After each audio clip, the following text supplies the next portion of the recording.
नमस्ते, जय हिंद। आज मैं इस वीडियो के माध्यम से आप लोगों को किसान के मित्र यानी केंचुए से संबंधित कुछ जानकारी दूंगा कि ये कितना इम्पोर्टेंट है हमारे खेती बाड़ी के लिए। मैं रोहित इस नॉलेज पार्क पर आप सभी लोगों का एक बार फिर से स्वागत करता हूं और आइए शुरू करते हैं हम इससे संबंधित कुछ जानकारियाँ। क्यों कहते हैं केंचुए को किसान का मित्र? केंचुए को किसान का मित्र कहा जाता है, जिसे प्लगमैन यानी हलवाहा भी कहा जाता है। क्यों? क्योंकि ये अपने आहार के रूप में कार्बनिक पदार्थों और मिट्टी को लेते हैं और अपशिष्ट पदार्थ में इसे महीन करके त्यागते हैं, जिससे मिट्टी मुलायम, भुरभुरी और उपजाऊ हो जाती है। केंचुआ अपने शरीर का रोज़ाना लगभग 5 गुना मिट्टी खाता है। मिट्टी के अंदर जाने से वायु का संचार भी लगभग बढ़ जाता है। ये दिन में लगभग 20 बार मिट्टी में ऊपर नीचे आते जाते रहते हैं और विशेषज्ञों की माने तो एक साल में लगभग 2 से ढाई टन मिट्टी ये पलट देते हैं अपनी एक्टिविटी से। ये रहे इनके बारे में कुछ इम्पोर्टेंट बातें और हम आगे जानते हैं कि भूकृमि यानी केंचुआ एक स्थलीय अकशेरुकीय है जो कि लघु वलय संघ से संबंधित है।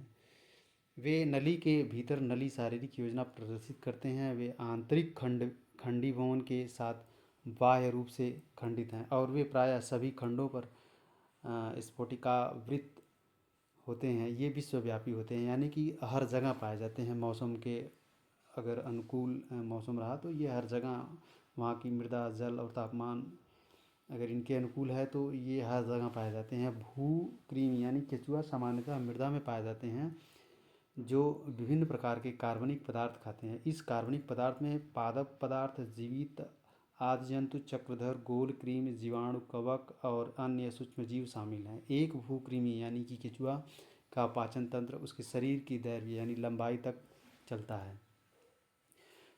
केंचुआ अपनी आर्द्र त्वचा से सांस लेता है, यानी उसकी त्वचा जो नम रहती है, मॉइस्चर बना रहता है।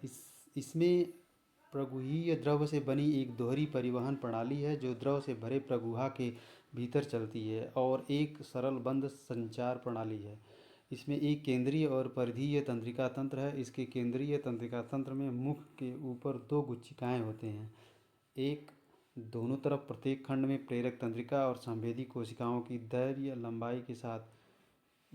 लंबाई के साथ चलने वाली तंत्रिका से जुड़ा होता है। बड़ी संख्या में रसोग्राही इसके मुख के भी निकट केंद्रित होते हैं और पारिधिक और अनुदैर्ध्य पेशियाँ प्रत्येक खंड का किनारा करती हैं, जिसे कृमि यानी कृमि बोलते हैं कीड़ा को। कृमि चलता है। पेशियों के समान समूह आंत को रेखाबद्ध करते हैं और उनके कार्य कृमि के गुदा की ओर भोजन को पचाते हैं। अच्छा, मैं बता दूं कि इस समय जो है केंचुआ हमारे खेतों में बहुत कम पाए। इससे उसका कारण ये है कि हमारे खेतों में रासायनिक उर्वरक की मात्रा इतनी ज़्यादा कर दी गई है कि वो जो है केमिकल के प्रभाव में आके नष्ट हो गए हैं। जिस खेत में केंचुआ है वो समझ लीजिए कि एक तरह से जैविक खाद का काम करता है और उस खेत से में जो पैदावार होती है वो पैदावार जो वो अनाज हमें बीमारियों से बचाता है। भूकृमि उभयलिंगी होते हैं। प्रत्येक में नर और मादा जननांग होते हैं। संभोग करते समय 2 भिन्न भूकृमि यानी केंचुए प्रणालियों का आदान प्रदान करते हैं और एक दूसरे के अंडों को निषेचन करते हैं। प्रत्येक में नर और मादा दोनों जननांग छिद्र होते हैं। अकशेरुकीय के रूप में उनके पास एक वास्तविक कंकाल का अभाव होता है, किंतु वे अपनी संरचना को तरल पदार्थ से भरे प्रगुहा कक्षों के साथ बनाए रखते हैं, जो द्रव्य स्थिति के कंकाल के रूप में कार्य करते हैं। तो जहाँ पर रासायनिक खाद का ज़्यादा इस्तेमाल हो रहा है वहाँ केंचुए कम है और केंचुए हमारे यानी जो किसान भाई हैं उनके मित्र हैं। तो इसलिए अगर हम रासायनिक खाद का इस्तेमाल कम करें और इनका बढ़ावा दें तो ये खाद के रूप में खुद ही एक बेहतर उपज पैदा करने में हमारी मदद करते हैं। तो ये रही कुछ जानकारी जो केंचुए से संबंधित थी। उम्मीद करता हूँ अच्छी लगी होगी। अच्छी लगी हो तो लाइक और शेयर ज़रूर करें ताकि ज़्यादा से ज़्यादा लोगों तक पहुँचे। वीडियो को अंत तक देखने के लिए बहुत बहुत धन्यवाद।